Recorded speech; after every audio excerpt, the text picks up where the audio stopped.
Berjumpa lagi bersama Story Recap di sini. Dan di video kali ini kita akan melanjutkan spoiler pembahasan BTTH Season 5 episode 60 versi novelnya. Buat kalian yang belum nonton episode sebelumnya bisa cek link di kolom komentar. Oke, tanpa banyak bacot lagi langsung saja kita kupas pembahasannya.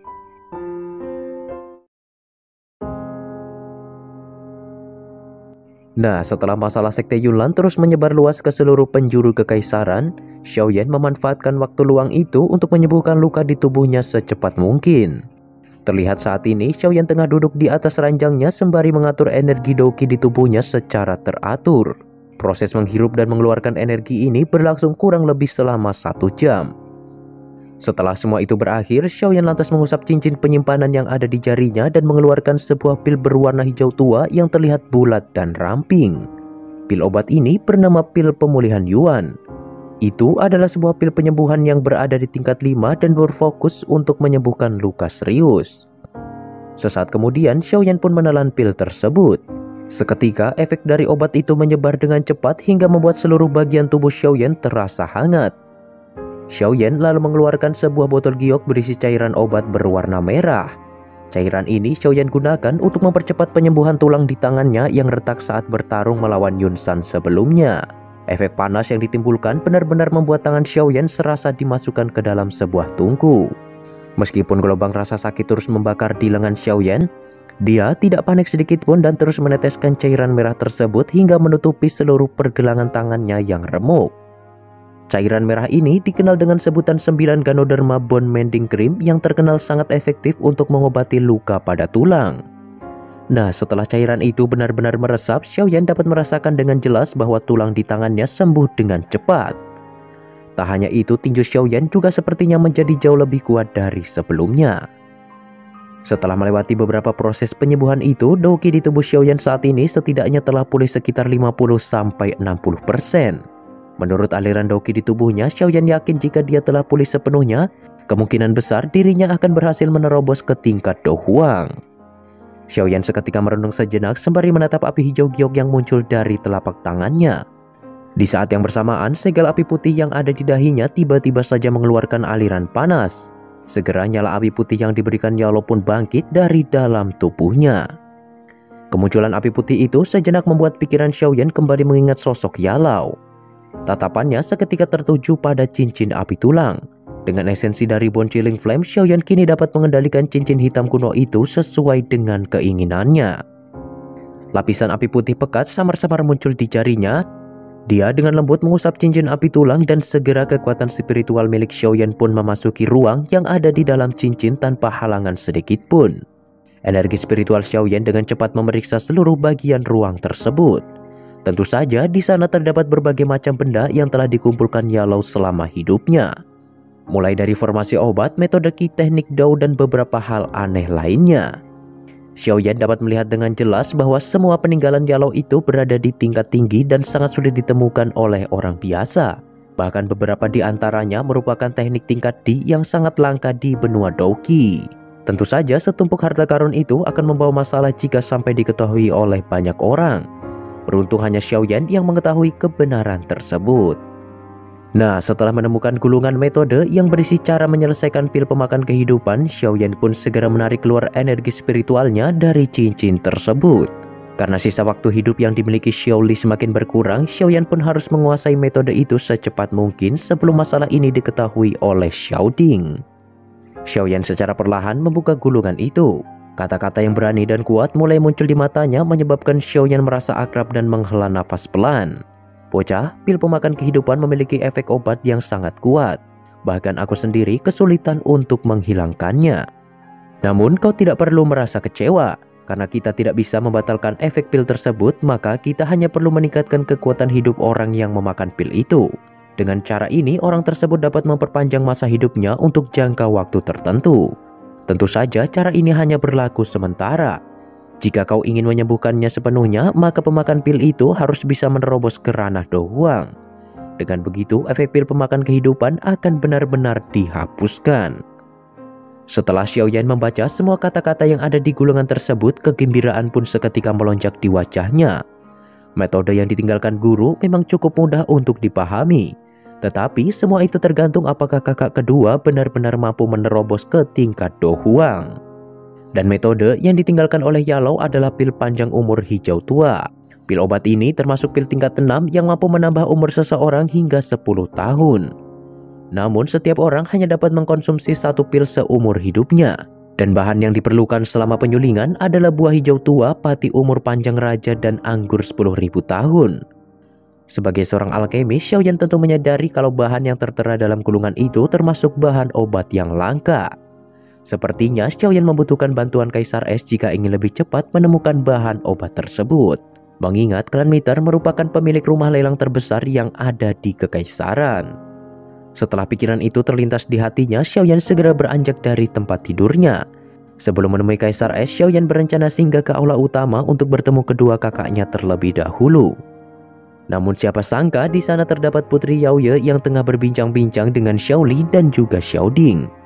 Setelah memasuki aula itu, Xiaoyan lantas bertanya maksud kedatangan Yaoye ke mansion klan Xiao. Mata cantik Yaoye terhenti ke arah Xiaoyan sembari tertawa anggun. Dia lantas mengatakan, "Tuan Xiaoyan telah membantu keluarga kerajaan kami menghilangkan ancaman. Apakah kami masih membutuhkan alasan untuk datang dan berkunjung?" Setelah merenung sejenak, Yaoye kemudian mulai bicara secara perlahan. "Kudengar Tuan Xiaoyan berencana untuk mendirikan sebuah fraksi di dalam Kekaisaran Jiama." Mendengar perkataan itu, Xiaoyan pun tak menyembunyikan masalah tersebut sedikit pun. Dikarenakan klan Xiao memiliki banyak musuh, jadi wajar jika seseorang memerlukan kekuatan yang cukup agar bisa melindungi anggota klan lainnya. Tatapan Yaoye mengamati Xiaoyan dengan seksama sebelum akhirnya dia pun berkata dengan lembut, "Keluarga kerajaan tidak akan keberatan jika kau berencana mendirikan sebuah fraksi. Kami bahkan dapat membantu Anda selama tragedi seperti Sekte Yunlan tidak terulang kembali. Terlebih Kekaisaran Jiama saat ini membutuhkan fraksi kuat sebagai perwakilan di pertemuan fraksi besar." Setelah mendengar bahwa keluarga kerajaan mendukungnya, Xiaoyan pun sedikit tersenyum dan tak perlu lagi ragu untuk mengambil keputusan selanjutnya. Sesaat kemudian, Yaoye lantas berdiri dan menunjukkan 10 kotak giok yang dititipkan oleh Jialou agar diserahkan kepada Xiaoyan. "Tuan Xiaoyan, Anda sendiri adalah seorang alkemis tingkat tinggi. Jadi beberapa ramuan obat ini mungkin berguna bagi Anda." Setelah mengatakan itu, Yaoye pun pamit dan pergi meninggalkan mansion klan Xiao. Setelah kepergian Yaoye, Xiaoding kemudian sedikit mengangguk dan berbicara kepada Xiaoyan. "Untuk pembentukan fraksi yang telah kau sebutkan, aku sarankan merekrut klan besar yang ada di Jiama serta asosiasi alkemis. Dengan begitu, fraksi yang akan kau bentuk dapat berkembang pesat dalam waktu singkat.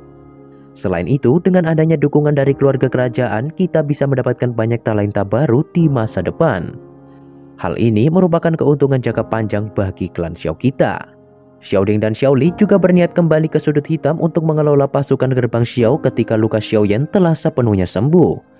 Selama mereka bisa memperluas kekuatan mereka di sudut hitam, kemungkinan itu akan menjadi sebuah fraksi yang menakutkan. Dan setelah fraksi yang akan kita bentuk di Jiama berkembang, kita bisa menggabungkan keduanya. Jika rencana ini berhasil, maka klan Xiao kita pasti bisa bersaing dengan fraksi kelas 1 di benua Douqi.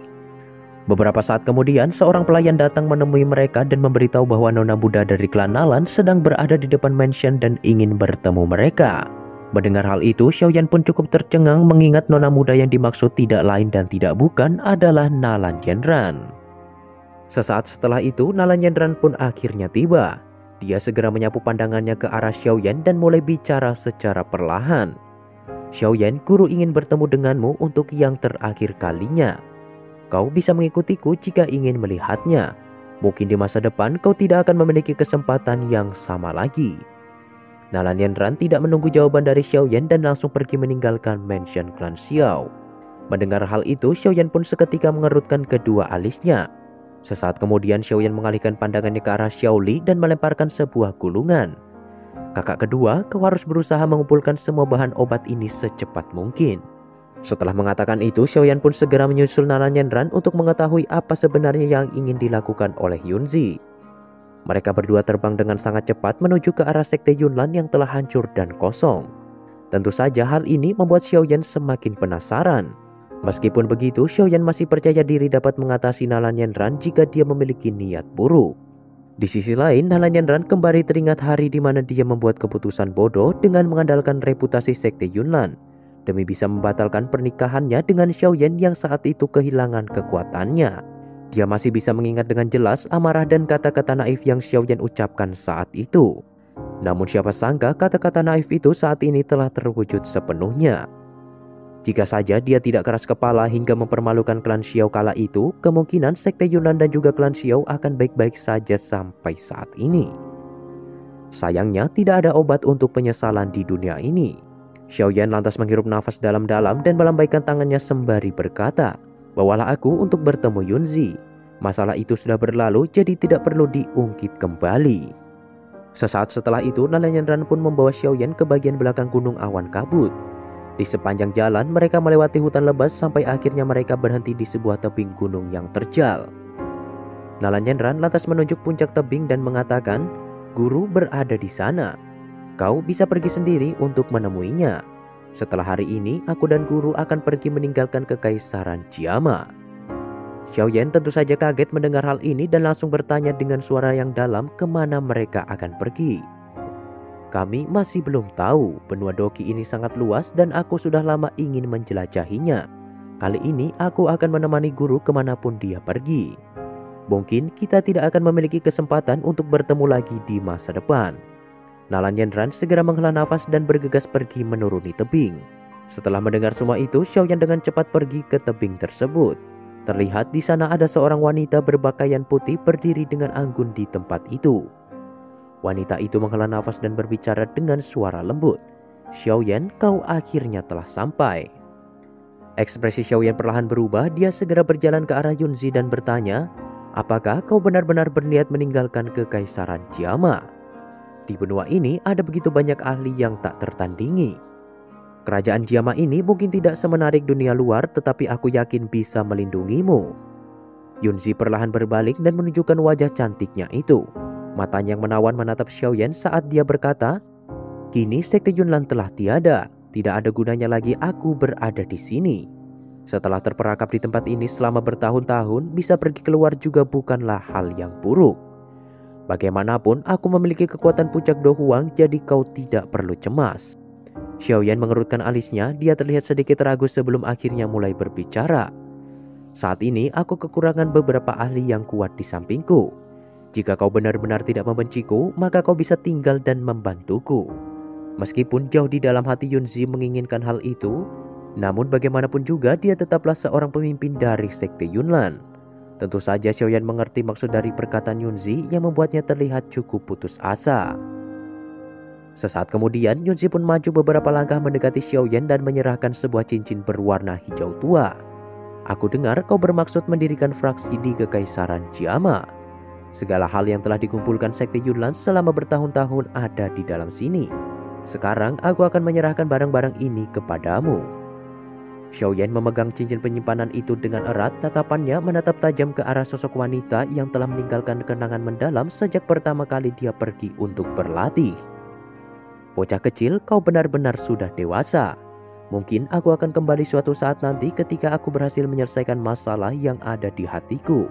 Pada saat itu sepertinya aku tidak akan menolak jika kau masih memintaku untuk tinggal dan membantumu," ucap Yunzi sembari mengulurkan tangannya dan dengan lembut membelai wajah Xiaoyan. Sentuhan itu membuat kenangan lama kembali muncul di hati Xiaoyan. Dia secara perlahan mengulurkan tangannya dan memeluk pinggang halus Yunzi sembari berbisik, "Apakah kau mengisyaratkan sesuatu?" Yunzi pun hanya bisa pasrah dalam pelukan Xiaoyan itu. Dia lantas mengeluarkan sebuah rompi biru tua dan menempelkannya ke dada Xiaoyan. "Ini adalah benda pertama yang kuberikan kepadamu. Meskipun hal ini sudah tidak berguna, kau masih bisa menyimpannya dengan hati-hati. Kalau benda ini sampai hilang, jangan salahkan aku jika memukulmu saat aku kembali ke Jiama suatu saat nanti." Xiaoyan pun cukup terkejut ketika melihat rompi biru tua itu. Peristiwa di masa lalu terus muncul satu persatu dalam pikirannya. Sebuah dorongan pun tiba-tiba melonjak di dalam hatinya. Dia dengan kuat memegang dagu Yunzi yang seputih salju, dan setelah itu Xiaoyan pun mencium bibir Yunzi yang terlihat begitu lembut dan indah.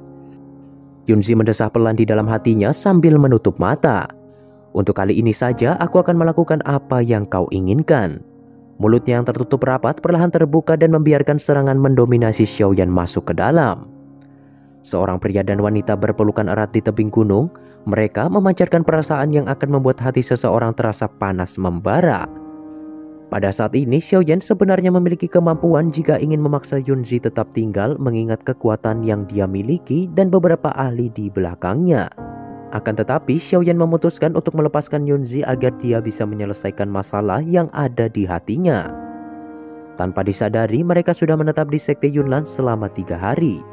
Yunzi akhirnya berhenti menunda lebih lama lagi karena takut pikiran sulit untuk pergi akan muncul di hatinya. Oleh karena itu, dia segera membawa nalanya dan pergi sementara Xiaoyan masih berlatih dengan mata tertutup. Tepat ketika dua sosok manusia itu menghilang dari langit kekaisaran, Xiaoyan pun mulai membuka matanya dan memandang ke arah rompi biru tua yang diberikan oleh Yunzi. Sesaat kemudian, sepasang sayap dogi pun mengepak dari punggungnya. Dengan kepala lembut, Xiaoyan pun bergegas pergi menuju ibu kota. Setelah 3 hari ini, kekuatan Xiaoyan pun telah pulih sepenuhnya dan hanya perlu sedikit keberuntungan untuk bisa menerobos ke ranah Do Huang. Mengingat kekuatan tempurnya saat ini, Xiaoyan sangat yakin bisa mengalahkan seorang puncak Do Huang dengan peluang kemenangan yang cukup tinggi. Jika dia menggunakan teratai Buddha 3 warna, maka dia bisa membunuh Do Huang itu dengan sekali serang.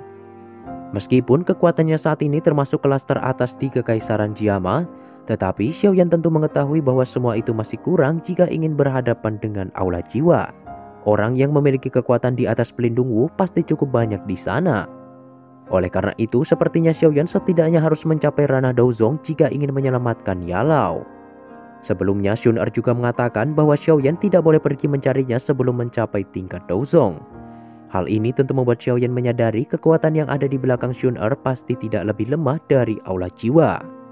Karena dia telah melewati begitu banyak masa-masa sulit di masa lalu, maka Xiaoyan tidak lagi merasa takut sedikit pun di dalam hatinya. Saat ini dia bukan lagi seorang pemuda bodoh dari klan Xiao.